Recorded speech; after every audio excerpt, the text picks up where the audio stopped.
রিচা জানতে পারলো যে কথা তার সৎ বোন। তো হ্যাঁ বন্ধুরা, আমরা ঠিক এমনটাই দেখতে পেতে চলেছি কথা সিরিয়ালের আগামী পর্বের আপডেটগুলোতে।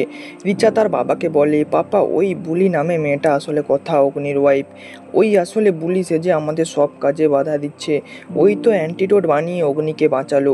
তখন রিচার বাবা বলে, তুমি কেন এসব কথা আমাকে আগে বলোনি?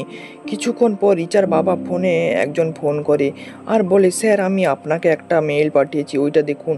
তখন রিচার বাবা যখন মেইলটা খুলে দেখে তখন তিনি বুঝতে পারে যে কথা তার মেয়ে। আর সেই সময় সেখানে রিচা চলে আসে আর ফটোটা দেখে চমকে যায় আর ভাবতে থাকে যে তাহলে কথাগুলি আমার সৎ বোন।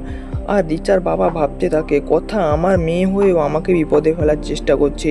অপরদিকে কথা অগ্নির বাবার ঘরে যায় সার্চ করতে, আর সার্চ করতে করতে বলে, আগের বারে তো রিচা চলে এসেছিল তাই ভালো করে সার্চ করতে পারিনি।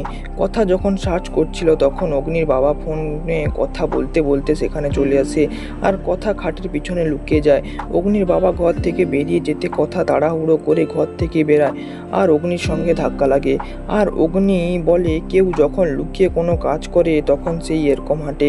রাত্রে কথা একটা অটো ধরে একটা হোটেলে যায় আর সেখানে গিয়ে বলে, চলতি সপ্তাহে সুমির বুয়ো নামে কি কেউ এখানে এসেছিল? তখন তিনি বলে, এভাবে কারোর ডিটেলস আমি শেয়ার করতে পারবো না। তখন কথা বলে, কার কাছ থেকে পারমিশন নিতে হবে?